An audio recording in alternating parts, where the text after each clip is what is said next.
সাদ্দাত যে জান্নাত বানাইছিল, হুরের ব্যবস্থা ছিল কি ছিল না জানার দরকার আছে না নাই? কথা কন না কেন, আছে না নাই? তো সাদ্দাতের জান্নাত নিয়ে আমি কয়েকটি কথা বলবো ইনশাআল্লাহ। জোরে কর ইনশাআল্লাহ। আমার নবী নগরীর বাবা, ও মুরব্বী বাবা, যুবক ভাইরা রে, আল্লাহর পয়গম্বর হযরতে হুদ আলাইহিস সালাম যেই জামানার মধ্যে সাদ্দাতের নামে বেঈমান ছিল, সাদ্দাতের ওই কাফির মুরতাদ বেঈমান ওই জামানায় আল্লাহর পক্ষ থেকে রে আল্লাহ রাব্বুল আলামিন একজন নবী পাঠিয়েছিলেন ওই সাদ্দাতেরকে দমন করার জন্য, সাদ্দাতকে ইমানদারের ঠিকানায় পৌঁছানোর জন্য আল্লাহ রাব্বুল আলামিন একজন নবী পাঠিয়েছিলেন, যিনার নাম হইল হযরতে হুদ আলাইহিস সালাম। চিৎকার মেরে বলেন না আল্লাহু আকবার। বন্ধুরে, আল্লাহর পয়গম্বর হযরতে হুদ আলাইহিস সালাম ওই সাদ্দাতের কাছে দৌড়ায়া যায়, সাদ্দাতের কাছে যাইয়া বলেন, সাদ্দাতের তুমি পড়ে নাও লা ইলাহা ইল্লাল্লাহ, আল্লাহ এক, আল্লাহ দ্বিতীয়, আল্লাহ ছাড়া কোনো মাবুদ নাই, আল্লাহ ছাড়া কোনো দ্বিতীয় খোদা নাই। সাদ্দাত ডাক দিয়া বলেন, নবী গো,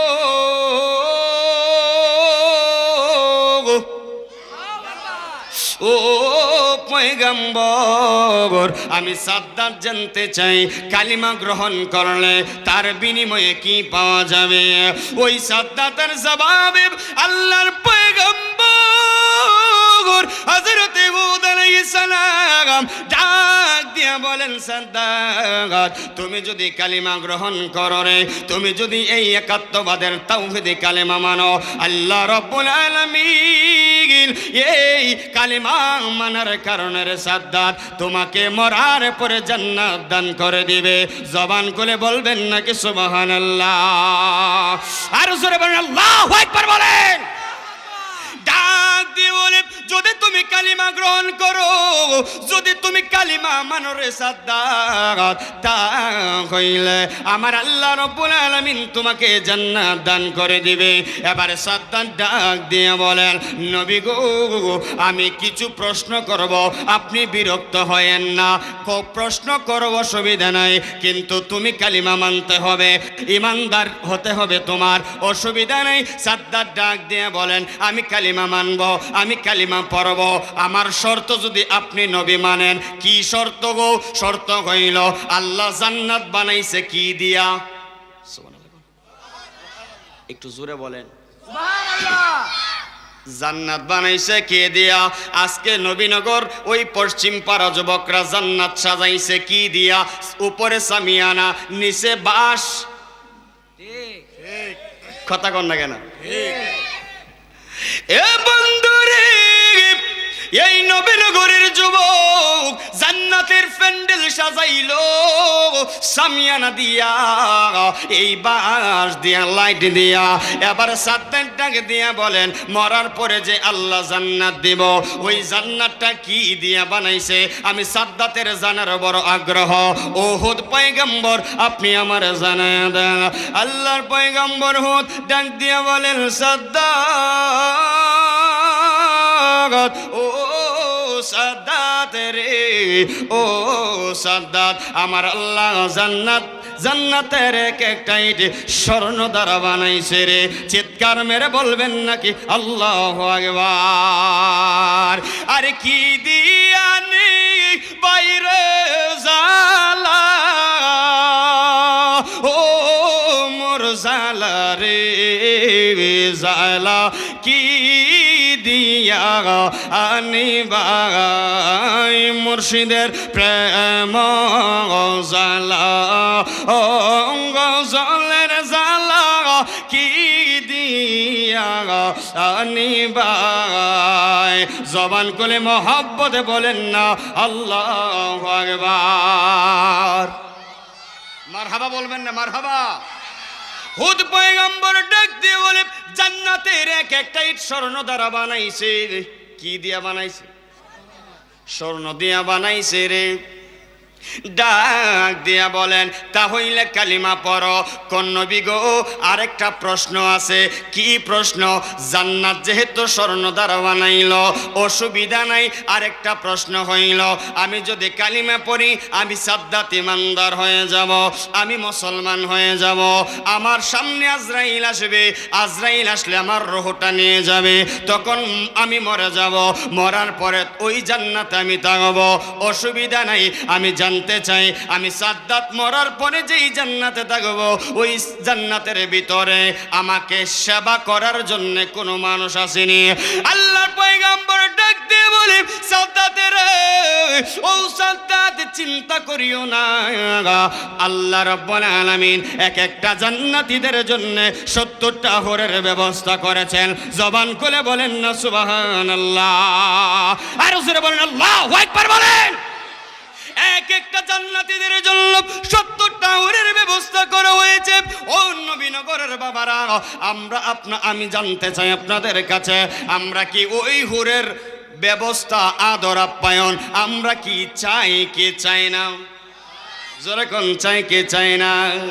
যদি ওই হুরের আদর চাই, ভালোবাসা চাই, মহব্বত চাই, তাহলে জান্নাতে যাওয়ার আমল করা লাগবে কি লাগবে না? ওই আমল যদি তুমি করতে হয়, তাহলে হক্কানি পীর মাশায়েখের সহবতে থাকতে হবে রে। যদি তুমি ওই রাস্তাটা পেতে চাও, তাহলে তুমি আল্লাহর বন্ধু যারা, আল্লাহর ওলি যারা, তাদের সহবতে থাকতে হবে। যদি তাদের সহবতে থাকতে পারো, আমার আল্লাহ রাব্বুল আলামিন তোমাকেও আল্লাহর ওলি হিসাবে কবুল করবে। সাদ্দাত ডাক দিয়া কয়, নবী গো, যদি আমার জন্য 70টা হুরের ব্যবস্থা করা হয়, তাহলে তো বড় চমৎকার হবে, সেবা পাবো। নবী হুদ পয়গম্বর ডাক দিয়া বলেন, তাহলে এবার তুমি কালিমা মানো রে, কালিমা পড়ো। সাদ্দাত ডাক দিয়া বলেন, আরেকটা প্রশ্ন আছে। সুবহানাল্লাহ। মনোযোগ আসেনি আপনাদের? যেরকম মনোযোগ আসেনি? প্রশ্ন কয়টা করছে? 2টা করছে। এখন 3 নাম্বার প্রশ্ন। আরেকটা প্রশ্ন আছে। কি প্রশ্ন? খাওয়া দাওয়ার কোনো ব্যবস্থা আসেনি জান্নাত? আপনারা কি কইন, খাওয়া দাওয়ার ব্যবস্থা আসেনি? ওদি জান্নাতেও তো খাওয়ার ব্যবস্থা আছে। আখিরি মোনাজাতের পরে কি ব্যবস্থা? খিচুড়ির ব্যবস্থা আছে না নাই বলেন? মানে তাবারকের ব্যবস্থা আছে। তাইলে আমরা দুনিয়াতে নামাজ পড়িয়া, রোজা রাইখা, হজ কইরা, যাকাত দিয়া, নবী প্রেমিক, ওলি প্রেমিক, নবীর জন্য এত কিছু কইরা, ওলির প্রেমে শান গায়া, গান গায়া আমরা কবরে যামু, জান্নাতে যামু, খাইতাম না? কথা কয় না? খাইতাম না নিবা? খাইতাম। ডাক দিয়ে বলে, আল্লাহর পয়গম্বর, কানার ব্যবস্থা আসেনি রে? কানার ব্যবস্থা আছে। সারার ব্যবস্থা আসেনি? কোন নাই? Attempt to murder. যদি সারার ব্যবস্থা না থাকে, তা কইলে রে এতগুলা কামুজে রাখবো কয়? আল্লাহর কুদরতি ভাবে প্রত্যেকটা জান্নাতি বান্দার খাওয়ার পরে একটা ডেকুর আসবে, ডেকুর। এই ডেকুরের সাথে সাথে পেটটা খালি হয়ে যাইব রে। জবান খুলে বলেন না আল্লাহু আকবার। এই নবীনগরের বন্ধু, এবার নবী আমার ডাক দিয়া বলেন, সাদ্দাত, ও সাদ্দাতে রে, এবার তো তুমি কালিমা পড়ো। এবার তো তুমি কালিমা পড়ো রে। এবার সাদ্দাত ডাক দিয়া বলেন, ভুল জায়গায় ডায়াল করছেন। সুবহানাল্লাহ। কি জায়গায়? একটু জোরে বলেন। ভুল জায়গায় ডায়াল করলেন। রং নাম্বারে যদি কল দেওয়া হয়, সঠিক জায়গায় কি কল যাবে? সঠিক জায়গায় কল যাবে না। নবী আমার হুদ পয়গম্বর ডাক দিয়া বলেন, সাদ্দাত, এইটা আবার তুমি বলো কি? আমি কি ভুল করলাম, কার কাছে কি কইলাম? সাদ্দাত ডাক দিয়া বলেন, আমি তো পৃথিবীর বাদশাহ, আমি তো এই বর্তমান জামানার বাদশাহ, আমাকে আপনি কি বোকা ভাবছেন নাকি? জান্নাতের লোভ দেখাইয়া আমারে কালিমা পড়াইবেন, আমারে মুসলমান বানাইবেন? নবী গো,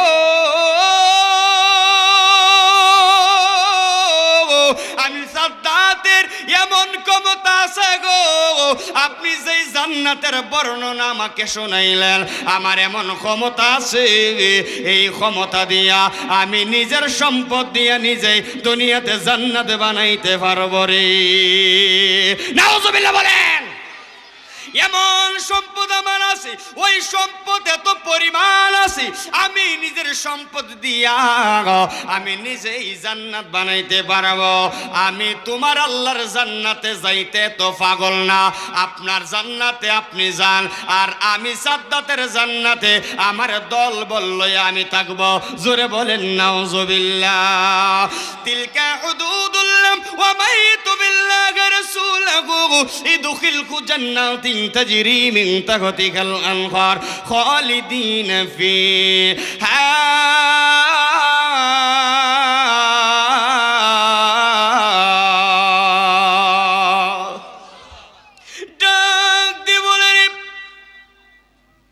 সাদ্দাত বলেন, আমি নিজের জান্নাতে নিজে থাকবো। আমি তো শুনলাম কি কি আছে, আমি জানলাম। এখন যেই বর্ণনা তুমি দিয়েছো, এই বর্ণনা অনুযায়ী সবকিছু আমার আছে। নাউজুবিল্লাহ বলে, সবকিছু আমার আছে। সাদ্দাত দেখতে বলে,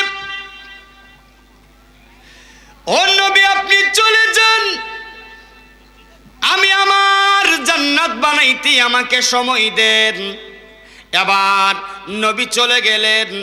নবী আমার আল্লাহর সাথে কথা বলতে শুরু করলেন। হযরত পয়গম্বর আল্লাহকে ডাক দিয়া বলেন, আল্লাহ, ও মায়ার আল্লাহ, দয়ার আল্লাহ গো, ওই সাদ্দাত নাফরমান বেঈমান আমাকে বলেছেন কালিমা পড়বে, এইভাবে সমস্ত বর্ণনা শুনেছেন, কিন্তু গো আল্লাহ সব কিছু তো আপনি দেখলেন, সব কিছু আপনি শুনলেন, ওই বেঈমান এখন বলে কি নিজেই নাকি জান্নাত বানাইব।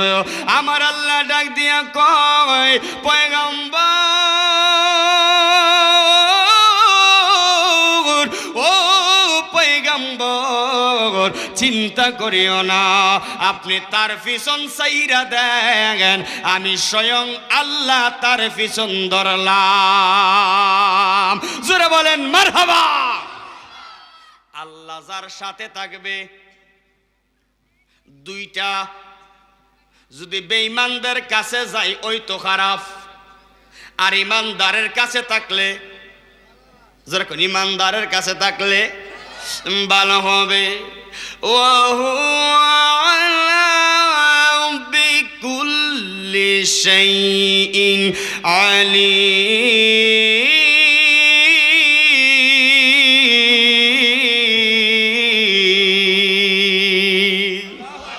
সবকিছুর মালিক কে? সবকিছুর মালিক কে? আল্লাহ। আমার যুবক ভাইয়ের, সাদ্দাত মিটিং বসাইলেন। ওই মিটিং এর মধ্যেই সদস্য ছিল 30,000। যেরকম কয় হাজার? 30,000। ওই সদস্যরা ডাক দিয়া বলেন, এত জরুরি তলব কেন? সাদ্দাত ডাক দিয়া কয়, আমি তো একটা বড় কথা হয়ে লাইছি। কি কথা? ওই আল্লাহর পয়গম্বর হুদ নবী আমার কাছে ঈমানের দাওয়াত নিয়ে এসেছিল, জান্নাতের বর্ণনা শুনি না, আমি তাকে জবাব দিয়ে দিছি আমার নিজের জান্নাতে নিজে থাকব, তার জান্নাতে আমি যাব না রে। এখন জান্নাত বানাইতে প্রচুর পরিমাণ হীরা মানি জহরত্ন স্বর্ণের প্রয়োজন, এইগুলা পাবো কই? এইটার কারণে রে আমি উপস্থিত টাইমে মিটিং বসাইলাম। এখন তোমরা ব্যবস্থা করে আমাকে জানাও কোন কোন জায়গা থেকে স্বর্ণ আমরা আনতে পারবো। এই বর্তমান সময়ে আমি পুরো পৃথিবীর বাদশা।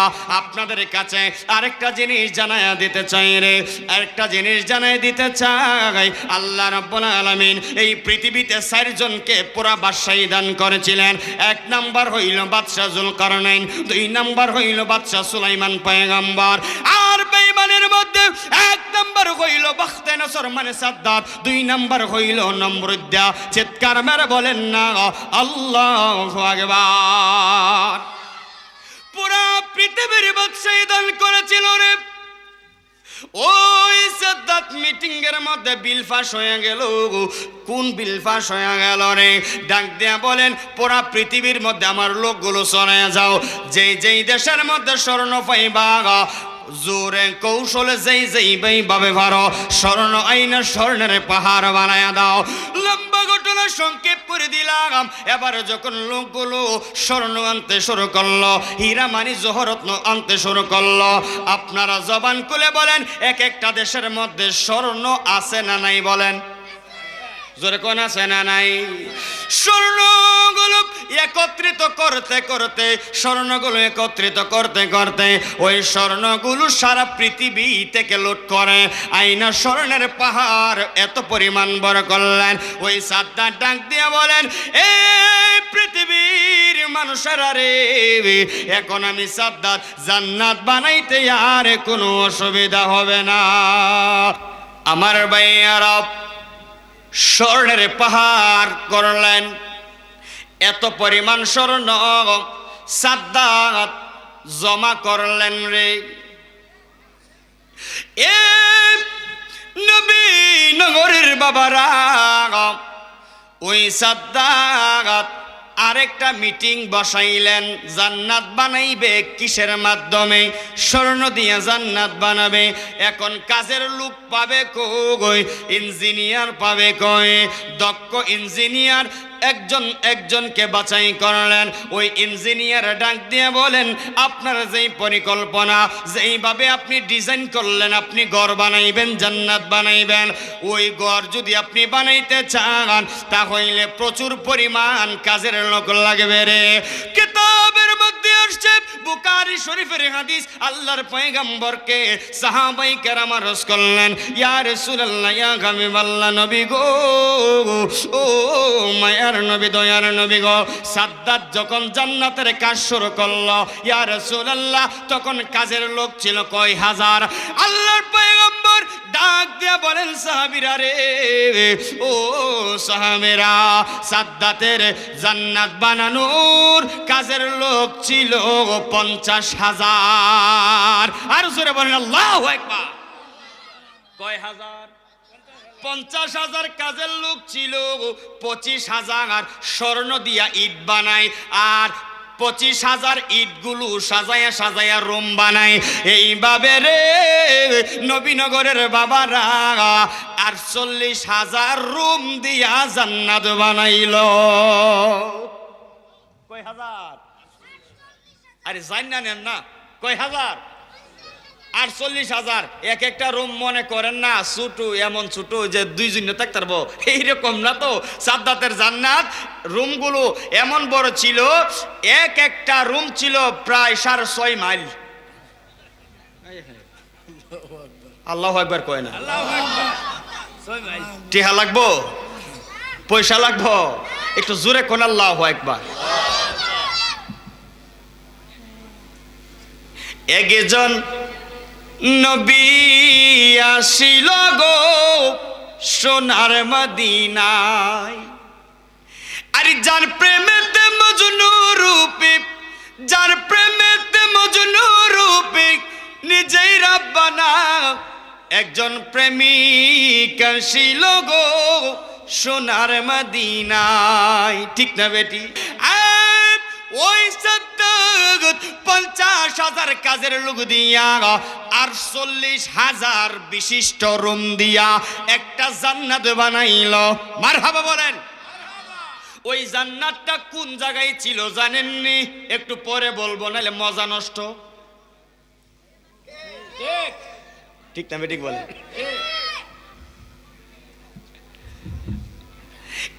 এক একটা রুম 6.5 মাইল একটা রুম এইভাবে 48,000 রুম বানাইলো। জায়গা পাইছে কই? এত জায়গা কই বাংলাদেশ ও পৃথিবীতে? কোথায় রে? একটু সামনে গেলে বুঝবা। এবার কাজ শেষ করলেন, যখন কাজ পিছনের বাইরে বলেন কাজ শেষ করলেন, সাদ্দাত ডাক দিয়া কই ইঞ্জিনিয়ার আইরে একটু হিসাব দেয় কয় বছর লাগছে বানাইতে?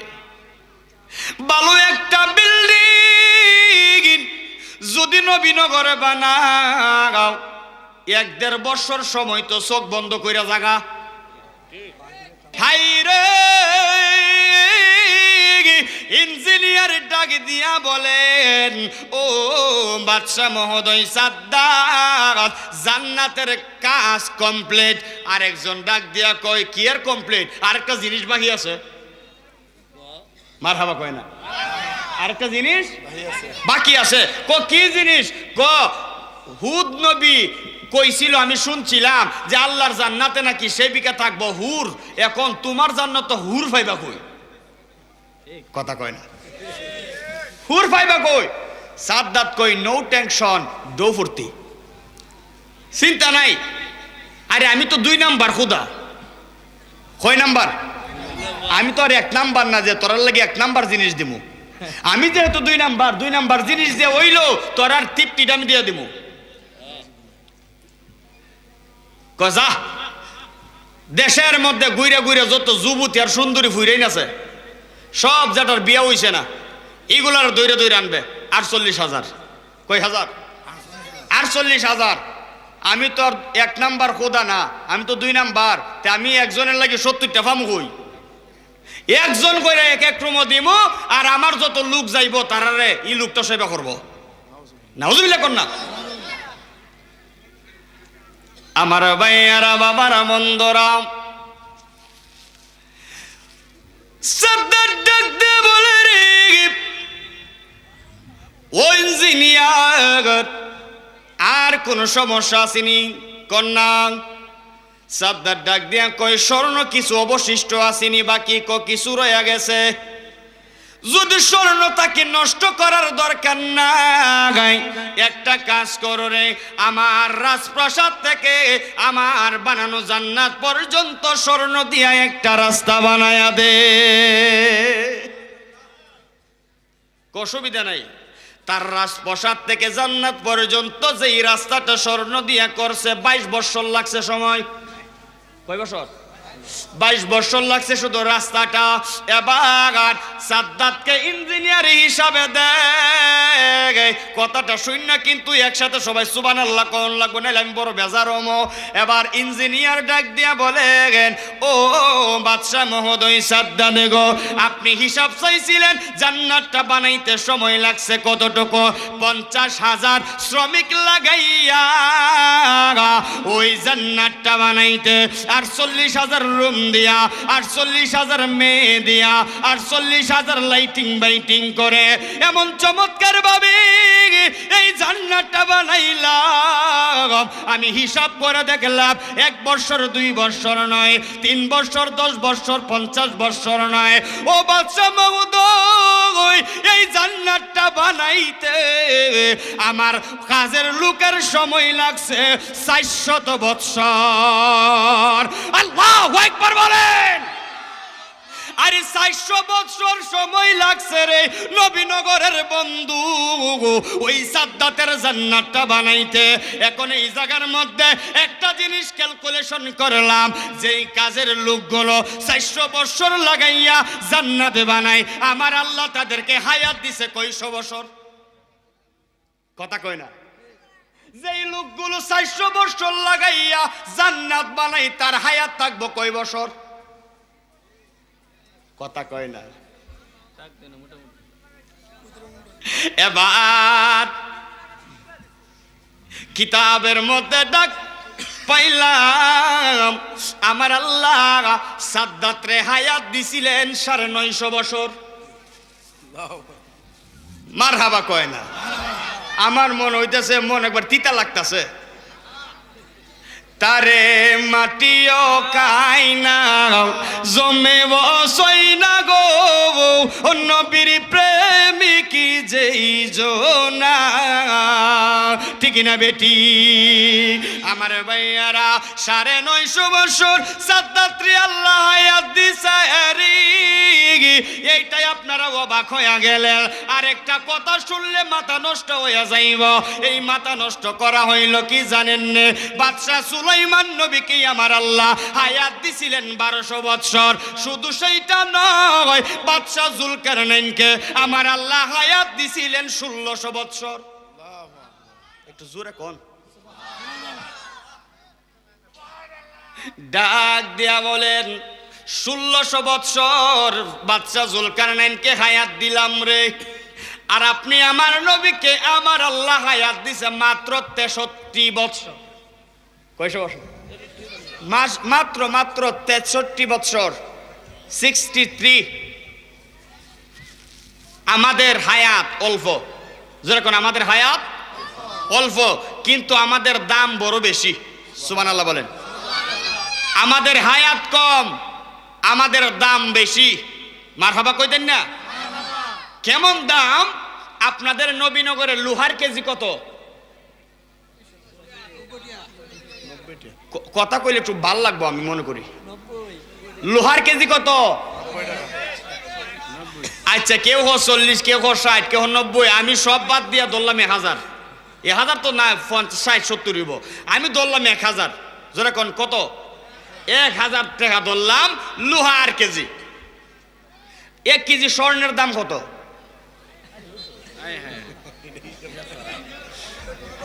হ্যাঁ এক বড়ি না 1 কেজি যখন 90,000 টাকা বড়ি আসিন তখন আমি একটা হিসাব করছিলাম মিনিমাম 60 লক্ষ টাকা মানে মিনিমাম এখন তো 1,13,000 14 15 16 ঠিক না এখন কই যাইব দাম এটা আমি কইতারলাম না আচ্ছা এখন আপনারা বলেন স্বর্ণ আর লোহা ওজনে সমান দামে কথা বুঝে না ওজনে সমান দামে বেশ কম জুলকারনাইনের বয়স যদিও 1600 বাদশা সুলাইমান পয়গম্বরের যদিও হায়াত ছিল 1200 সাদ্দাতের যদিও 950 অন্যান্য নবীদের হায়াত যদিও আমাদের চাইতে বেশি তারা হায়াত পাইছে বেশি ইবাদত করেছে বেশি সাহাবায়ে কেরাম বলেন ইয়া রাসূলুল্লাহ আমাদের হায়াত কম আমাদের ইবাদত কম নাকি আল্লাহর রাসূল বলেন আমাদের হায়াত কম আমাদের দাম বেশি এক একটা রাত যেই রাতগুলো লাইলাতুল কদর যেই রাতগুলো লাইলাতুল মিরাজ যেই রাতগুলো লাইলাতুল বারাত এক একটা রাত 1000 বছরের চেয়ে উত্তম হাত তুলে বলেন সুবহানাল্লাহ এত ভালো বাসা দয়ালি রে ও দয়াল কেমনে বই লাগেলা রে আমি গোপনে কই ইরা ফিরিতি এখন বাসি নয়ন জলে মুর্শিদিরে আমার অন্তরেত গইয়া গইয়া জলে বলিতে পারি না গলি সাগো ও দয়াল কি মায়ালা গাহিলা রে আমি লোক সমাজে কলঙ্কিনী দয়াল তোমারে নাম পাইলে মুর্শিদিরে আমার অন্তরেতে গইয়া গইয়া জলে আমার অন্তরেতে গইয়া গইয়া জলে একটা জবান বন্ধ রাখবেন না। সকলে আওয়াজ করে বলেন না আল্লাহু আকবার। সাদ্দাত ডাক দিয়া বলেন, যদি 400 বছর লাগাইয়া জান্নাত বানাও, 22 বছর লাগাইয়া রাস্তা বানাও, কাজ কি কমপ্লিট? হা। আর কোনো কাজ নাই, সমস্ত কাজ কমপ্লিট। কথা হইলে শুভ উদ্বোধন কোন দিন? আগামী ইমুক দিন। মারহাবা কোন ইয়াদ আসিনি? ওয়াসটা স্মরণ আসিনি? জান্নাত বানাইলা,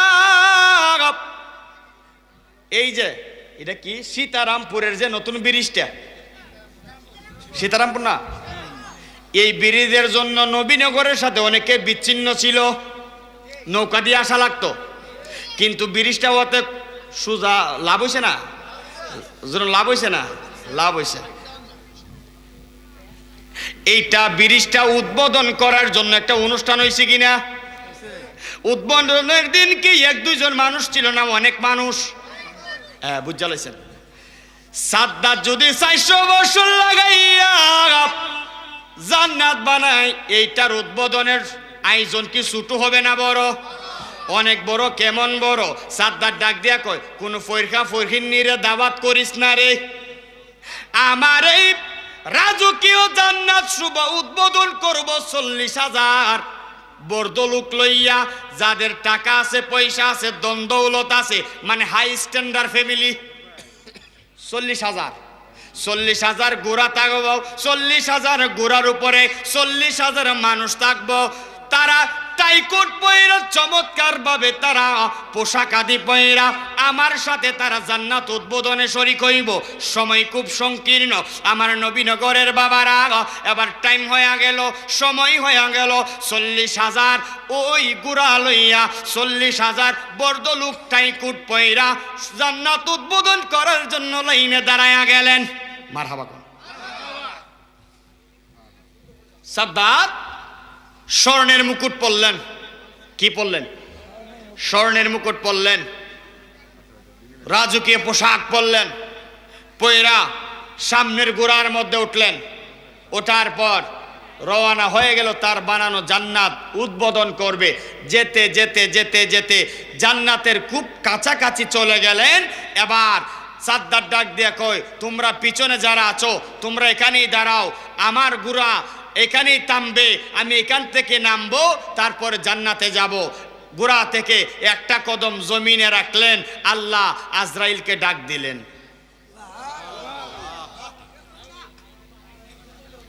কদম একটা জমিনে রাখলেন, আল্লাহ কাকে ডাক দিলেন? আজরাইল। আল্লাহ কয়, আজরাইল কই আছো? রেডি? আল্লাহ আপনার হুকুম মানতে আমি প্রস্তুত। কি করব? যাও, যে ফাউডা গোড়ার উপরে আছে এটা তো তার নিচে নালামাই তারা। মুর্শিদে চানা মাই তুমি নিয়ম দিনাই। আমার সাথে বলবেন না একটু? শেষ বেলা বলেন, মুর্শিদে চান আমায় তুমি নিয়ম দিনাই, আশিকি চান আমায় তুমি নিয়ম দিনাই, দয়াল মদিনাওয়ালার প্রেমে আমরা দেওয়ানা, দয়াল মদিনাওয়া প্রেমে আমরা দেওয়ানা, মোরা হলাম দেওয়ানা, আশিকি চানা মাই তুমি নিয়ম দিনাই, দয়াল চান আমায় তুমি। রওজা মুবারকের দুলি আরশে আজিম চাইতে দামি, মন যে আমার আর টিকে না যেতে মদিনায়, দয়াল চান আমায় তুমি মদিনায়, মুর্শিদ চান আমায় তুমি নিয়ম দিনায়, দয়াল মদিনাওয়ালার প্রেমে আমরা দেওয়ানা, মোরা হলাম দেওয়ানা দয়াল চান আমায় তুমি মদিনায় মুর্শিদ চান আমায় তুমি নিয়ে মদিনায় সকলে জবান করে বলি মারহাবা ডাক দিয়ে বলে আজরাইল যাওরে একটা কদম জমিনে রাখলো আর একটা কদম তার উপরে আছে এইভাবে তার রূহটা তুমি নিয়ে আসো রে আজরাইল আইলেন আগে আজরাইল জাননি তো মানুষের রূপ ধইরা ঠিক না তো মুসা নবীর আমল থেকে সিস্টেম পরিবর্তন হয়েছে আজরাইল ফারা একটা পাঞ্জাবি লইয়া কি পাঞ্জাবি কথা কোন না করে ফারা একটা পাঞ্জাবি লইয়া ময়লা আবর্জনা একটা পাঞ্জাবি লইয়া রে আজরাইলের সামনে ওই সাদ্দাতের সামনে দাঁড়াইয়া সালাম দিলেন আসসালামু আলাইকুম ইয়া সাদ্দাত সাদ্দাত গার ফিরাইয়া চাইলেন ডাক দিয়া কয় এই সিকিউরিটি এই ফকিরটা কেন ঢুকলো এই 40,000 রাজকীয় পোশাক পরিধান করে আমার এই জান্নাত উদ্বোধন করার শপথ করেছিলাম নিরাপত্তার বহরি যারা রয়েছে এই আবর্জনা কাপড় পরিধান করে এই যে ফকির আসলো ভিক্ষা করার জন্য তোমরা কোথায় ছিলা বের করে দাও এটারে বের করে দাও অনিটা তো এমন ফকির হের দমকার কাম হয় না দমক দেয় এক কদম সামনে যা সুবহানাল্লাহ ফকির ডাক দিয়া বলেন সাদ্দাত দারওয়ান লাগাইয়া রে গলায় ধাক্কা দিয়া বের করা লাগবো না রে আমি এমনিতেই চইলা যাবো ভালো কইরা আমার চৌকের দিকে তাকাইয়া দেখ আমি কি ফকির না অন্য কিছু এখন সাদ্দাতের মনটা একটু নরম হইছে আরে এটা কি দেখো ফকির না অন্য কিছু মানে ফকিরের চোখে চোখ রাখলেন সাদ্দাত দেখতে পাইল রে ওই ফকিরের চোখ তো চোখ না যেন ফুটবলের মতো আগুনের মতো লাল হইয়া রইছে সাদ্দাত নরম হয়ে গেল ডাক দিয়া কই ভাই আপনি কে সুবহানাল্লাহ এতক্ষণ কইছে এটা বাইর করে দে এটা কেন ঢুকছে আর ওহন চোখ দিকে কইতাছে ভাই আপনি কে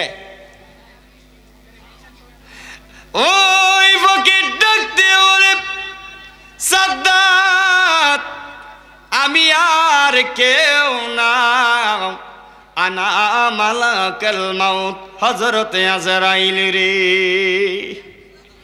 আমি হইলাম আজরাইল কিসের কারণে আইলা রে আইসি আল্লাহ হুকুম করছে তুমি যেমনে আসো এমনই থাকতা তোমার রুহুটা লইয়া চলে যাইতাম সাদ্দাত চোখের পানি বলাইয়া এত পরিমাণ কান্না করলেন হাদিস শরীফের মধ্যে আছে রে আজরাইলের বড় মায়া লাইগা গেছে আজরাইলের ভিতরে তো আল্লাহ মায়া দেয় নাই দয়া দেয় নাই কিন্তু আজরাইল দুইটা জান কবজ করতে পৃথিবীর মধ্যে দুইটা জান নিতে আজরাইল কাঁদছে নিজেই আজরাইল নিজেই বড় দয়া লাইগা গেছে মায়া লাইগা গেছে কষ্ট পাইছে দুইটা রূহ নিতে এর মধ্যে একটা রূহ হইল সাদ্দাতের রূহটা নিতে এই যে আসছিল সাদ্দাত চোখের পানি ফালাইয়া ফালাইয়া কান্দে ডাক দিয়া বলেন আজরাইল বাইরে ও আজরাইল তুমি আইছো আমার রূহ নেওয়ার জন্য আমার কথা কি একটু শুনবানি কি কথা রে সাদ্দাত ও আজরাইল 400 বছর লাগাইয়া রে 50,000 কামলা দিয়া 48,000 রুম দিয়া এইভাবে নিজের একটা প্রসাদ বানাইলাম আমি একটা জান্নাত বানাইলাম এত চমৎকার কইরা বানাইলাম আমি এত বছর চাইব না দেখার জন্য রে। আল্লাহরে গিয়া জিগাইবানি, আল্লাহরে গিয়া জিগাইবানি রে আজরাইল, আমি জান্নাতের গেটটা দাঁড়ামো, আমি মিনিটও গনতাম না, দাঁড়াইয়া শুধু একটা নজর আমার বানানো জান্নাতটা আমি দেখতে চাই রে। আমার এই সুযোগটা আমার আল্লাহ দিবনি। আজরাইলের বড় দয়া হইয়া গেল, মায়া লাইগা গেল, ডাক দিয়া কয় যেমনি আসো এমনি থাকো, আল্লাহর কাছে আমি যাই। আল্লাহর কাছে আজরাইল যাই, ডাক দিয়ে বলি আল্লাহ, ও মায়ার আল্লাহ, দয়ার আল্লাহ, ও রহমান রহিম গো, তুমি তো সব দেখতেছো গো আল্লাহ। এই সাদ্দাতের এত কষ্ট দেইকা, কান্না দেইকা আমি আজরাইলের বড় মায়া লাইগা গেল। আল্লাহ, তারে কি একটা সুযোগ দেওয়া যায়নি? আল্লাহর কাছে আজরাইল বলেন, আল্লাহ সময় কি একটু দেওয়া যায়? তখন আল্লাহ বলেন, আজরাইল একবার তো সময় দিছিলাম, কিন্তু এই সময়টা, এই সুযোগটা পায়া আজকে সে আমার সাথে টক্কর দিয়া জান্নাত বানাইছে। এখন যদি আজরাইল কয় আল্লাহ কোন সময় সুযোগটা দিছিলেন, আমার দি স্মরণ নাই, আল্লাহ কয় তোমার আর তাক তুই না, কিন্তু আমি আল্লাহর স্মরণ আছে। সে যখন ছুটো আসিন তার একটা সুযোগ দিছিলাম, ওহন যদি বাবা তার ছুটো খালো আবার যাই, আবার ছুটো থেকে শুরু হইব। এই ওয়াজটা আমি কেন রাখলাম, এখানে রাখলাম ওয়াজটা, এই ছুটো কাল থেকে আবার বলবো অন্য মাহফিলে। ডাক দিও আজরাইল যাও, তার একবার সুযোগ দিছিলাম, আমার সুযোগ দিব না। আজরাইল চলে আসলেন, হৃদয়হীন আজরাইল চলে আসলো রে। সাদ্দাত ডাক দিয়া কয় আজরাইল আল্লাহ কি সুযোগ দিছে নি? না রে সুযোগ নাই, রুহুটা লইয়া চলে যাইতে হবে। এমন জোরে বুকের মধ্যে তাপা মারে, রুহুটা লইয়া আজরাইল উড়াল মায়ের আসমানে চলে যায়। দেহটা পরে গেলেন গোড়া থেকে মরুভূমিতে, জমিনে তার বানানো জান্নাতের সামনে তার দেহটা পড়ে গেলেন, রুহুটা লুয়ে চলে গেলেন। জান্নাত আছে কোন জায়গায় জানার আগ্রহটা আছে না নাই বলেন?